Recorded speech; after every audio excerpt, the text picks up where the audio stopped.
Good afternoon. My name is Aide Carolina Diaz Gonzalez. I am a student from the specialization from the UPN. My student number is 190-926-078, and my tutor is Gernot Rudolf Potengowski. I am going to present my final project.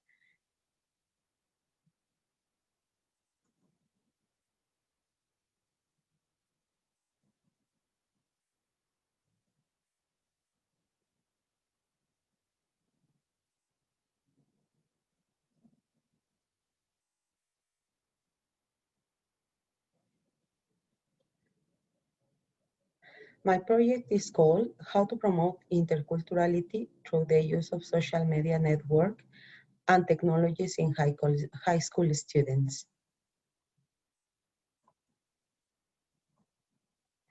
My project was developed to work with high school students. The students are between 18 years old, and the learning objectives were to develop in the students the ability of listening about how social media works in spreading information, to be able to identify fake news from the reliable news and find reliable sources of information, and to use zero conditional to express facts and general truths. The implementation, well, in this project, social media networking sites and websites were used to develop the lesson since we're living a global sanitary emergency and we cannot be together in a classroom. Fortunately, I had already added my students to Facebook and Google Classroom at the beginning of the term, at the end of January 2020. So to start working with them, I had to send notifications about the things we will do. And I didn't have any trouble contacting my students since I had them in my Facebook and my Classroom. Apart from Facebook and Google Classroom, I also use Google Drive and Forms, YouTube, and StreamYard to have online sessions.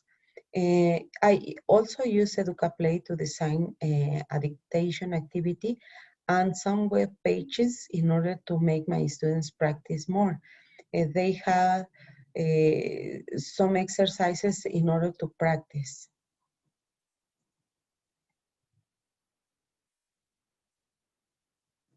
Well, to start sharing with my students an online exercise, to remember the parts of the body, it was a warm-up. The students had to enter to a web page in which they had to play a game matching the body parts, which were drawings, with the names of the body parts. At the end of the game, they have the points they got and they had the mistakes they did. So they can correct as many times as possible they wanted to play. Then we check an online vocabulary exercise about symptoms so they can learn or remember them. It was a game in which, an online game in which they have to shot to the body parts and they have to match to the symptoms with the body parts they were showed. Then I use an activity, it was an activation background vocabulary activity, in which the students had to answer 3 questions. The first one, what do you know about COVID-19? Number 2, where did you get the information from? And number 3, how do you know the information is true? This activity was also work to introduce the topic. I posted those 3 questions in the Facebook wall, in the group of Facebook we have, and they have to answer in the same post. And it worked. because they noticed they have more or less the same information, and they have more or less the same sources of information. Well, answering to the questions, the student had the chance to integrate writing and reading skills, because they write their answers and they read the answers the another classmates posted. And they had the chance to express themselves, since they had been with no company of their classmates since the pandemic started. Then, to integrate the reading and the listening skills, I shared a video made by the BBC called Coronavirus, How Can You Stop the Spread of Misinformation, to the students in Google Classroom using a Google form, in which the video was inserted in, and in the same they had the comprehension sentences. They were only 3, in which they had to complete them with the information taken from the video. They only had to watch the video as many times they wanted in order to find the answers to complete the sentences. And the sentences were about how the misinformation is spread. And at the end of the exercise, they had feedback about how many mistakes they did and what the right answers were. Then, to understand the form and meaning of the grammar focus, I posted on the Facebook wall the explanation on how to use the zero conditional using 2 sentences taken from the video and another extra sentence in which it was exemplified how to use the zero conditional. Then we had a video conference using YouTube and StreamYard to explain the grammar focus using the inductive method. During this session, the students had to practice writing zero conditional sentences using some prompts given in the session. They wrote the answers in the chat we had in YouTube, and I gave them some feedback while I was reading what students were answering. The students could ask everything they wanted to know during the VC. The only disadvantage in this stage of the class is it was that they couldn't speak face-to-face to me because YouTube doesn't allow to do that, but we had an online chat. For further practice, and after the VC, the students had a matching sentence exercise using zero conditional sentences, which was posted on Facebook wall. They had to watch the video again to solve the exercise. Then they had to share their answers on the same post. The advantage in this stage of the class is that they could watch the video as many times as they wanted and as they needed. Then they had to solve a zero conditional exercise online from a web page to practice the grammar structure a little bit more. And then they had the chance to practice listening too by using EducaPlay in a dictation activity, which I designed before, reading some sentences using the zero conditional, in which they had to write the sentences they heard. And at the end of the exercise, they had a feedback too, in which the web page let them know which the mistakes were and which the good points they had. Then, as a wrap-up, well, in this activity, the students consolidate their knowledge to express themselves, giving advice about how to avoid misinformation. For this activity, the students recorded a short video, no more than a minute, in which they give advice and uploaded them to a folder in Drive each class. In this part of the lesson, the students use their background knowledge in combination with the new information that they got, so they could say something about the topic. The expected outcomes were, in this lesson, the students realized the importance of looking for trustable source of information in any situation, not just receiving communication by WhatsApp was true, and they had to realize this kind of situations. They had the chance to express themselves in a topic which is interesting for them and for everybody around the world, since coronavirus is a world problem. They learn how social media networking sites and apps spread any kind of information around the world, not only about coronavirus, but any kind. They learn how to say facts and general truths using conditional sentences. Um, how and what students have learned and how I have evaluated them. Well, the students learned using their previous knowledge in order to manage new structures that were presented to them to communicate their opinion about the current situation.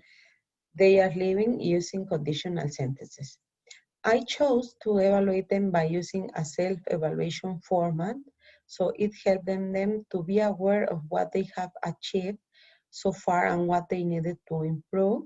And I think it was clear for them because they could realize if they improve the knowledge or they need to practice more. I also use a performance evaluation by competence to evaluate the speaking and writing skills using some evaluation criteria, which was from excellent to poor. And it was to evaluate the video they sent and the writing they did in Facebook. There was a valoration point. Then we had the most important aspects I have learned and the difficulties I have faced. During this specialty, I learned how to work in a remote team and to coordinate with my classmates to carry out the activities for the forum. I also learned to be empathic, to be solidary with my classmates. Some of them sometimes ask me for help and I try to help them as much as possible. And sometimes I ask for help and they did their best to help me. And they share examples and they also show me how they did their work. And then we also work as a team when we were posting our opinions in a forum during the specialization. Then we learn how to share documents in in Drive because sometimes we didn't have the time to be together at the same time to work in the homework we had developed as a team. I also learned about the Krashen's theory or the input hypothesis, which I did not know before this specialty, and which caused an impact in my way of teaching, because since then I gave a special importance to the meaningful interaction students must have in lessons. And I started to share more videos, more audios to my students in order to help them with the input they receive from me. The difficulties I faced was, well, with the technology, first of all, because using a computer sometimes is difficult because of the web connection, which is failing sometimes at certain times of the day, because my computer is really old, and to record a video, to upload and download takes a lot of time to do it. And well, the time I have to share among the activities I have to do, like being being a housewife, being a teacher, and being a student is not always very simple. It's kind of difficult. And then having time to rest. Well, um, the challenges I have faced in this specialty, as I said, I had to look for information I didn't understand in educative platforms, in many sources of information. I also watch videos in YouTube explaining the different theories I have to understand from the specialty. I also realized that not many people could help me when I needed fresh ideas to work with in order to do my homework, because uh, people doesn't understand what an English teacher does, and sometimes they take their ideas since the point of view they teach. For example, mathematics, which is different from English, I don't know, Spanish, biology, and it is simply kind of different, the activities they do and the way they present their topics. Uh, I have to face the fact that my PC is obsolete, so I have to spend money in a new one. Uh, and I think most of us have to face the fact of the pandemic situation around the world. So the work was increased, and we have been working more in addition to the activities we have to develop for this specialty. So it's been really hard, this pandemic situation for me, since I feel I have not rest enough during those 5 months.